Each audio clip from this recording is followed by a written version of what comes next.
ನರೇಂದ್ರ ಮೋದಿ ಅವರು ಸೆಪ್ಟೆಂಬರ್ನಲ್ಲಿ ನಿವೃತ್ತಿ ಘೋಷಣೆಗೆ ನಾಗ್ಪುರದ ಆರ್ಎಸ್ಎಸ್ ಕಚೇರಿಗೆ ಭೇಟಿ ನೀಡಿದ್ದರು ಎಂದು ಶಿವಸೇನಾ ನಾಯಕ ಸಂಜಯ್ ರಾವತ್ ಸ್ಫೋಟಕ ಮಾಹಿತಿ ನೀಡಿದ್ದಾರೆ. ಪ್ರಧಾನಿ ನರೇಂದ್ರ ಮೋದಿಯವರ ಉತ್ತರಾಧಿಕಾರಿಯನ್ನು ಆರ್ಎಸ್ಎಸ್ ನಿರ್ಧರಿಸುತ್ತದೆ ಎಂದು ಸಂಜಯ್ ರಾವತ್ ಹೇಳಿಕೊಂಡಿದ್ದಾರೆ. ಇದು ಮೋದಿಯವರ ಇತ್ತೀಚಿನ ನಾಗ್ಪುರ ಭೇಟಿಯನ್ನು ನಾಯಕತ್ವ ಪರಿವರ್ತನೆಗೆ ಸಂಬಂಧಿಸಿದ್ದಾಗಿದೆ ಎಂದು ಹೇಳಿರುವುದು ಕುತೂಹಲ ಮೂಡಿಸಿದೆ.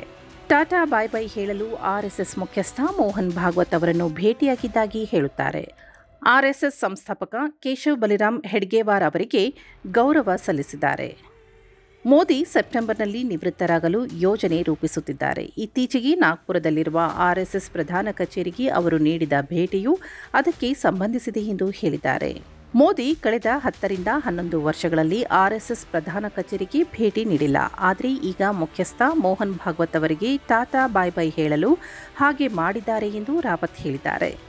सितंबरನಲ್ಲಿ मैं निवृत्ति का अर्जी लिखने के लिए शायद वो आरएसएस मुख्यालय गए ಎಂದು ರಾವತ್ ಹೇಳಿದ್ದಾರಲ್ಲದೆ ಆರ್ಎಸ್ಎಸ್ ದೇಶದ ನಾಯಕತ್ವದಲ್ಲಿ ಬದಲಾವಣೆಯನ್ನು ಬಯಸುತ್ತದೆ ಎಂದಿದ್ದಾರೆ. ನಾನು ಅರ್ಥ ಮಾಡಿಕೊಂಡಂತೆ ಇಡೀ ಸಂಘ ಪರಿವಾರವು ದೇಶದ ನಾಯಕತ್ವದಲ್ಲಿ ಬದಲಾವಣೆಯನ್ನು ಬಯಸುತ್ತದೆ. ಪ್ರಧಾನಿ ಮೋದಿಯವರ ಸಮಯ ಮುಗಿದಿದೆ. ಆರ್ಎಸ್ಎಸ್ನವರು ಬದಲಾವಣೆ ಬಯಸುತ್ತಾರೆ. ಅವರು ಮುಂದಿನ ಬಿಜೆಪಿ ಮುಖ್ಯಸ್ಥರನ್ನು ಆಯ್ಕೆ ಮಾಡಲು ಬಯಸುತ್ತಾರೆ ಎಂದು ಮುಂಬೈನಲ್ಲಿ ಸುದ್ದಿಗಾರರೊಂದಿಗೆ ಮಾತನಾಡುತ್ತಾ ರಾವತ್ ಹೇಳಿದರು.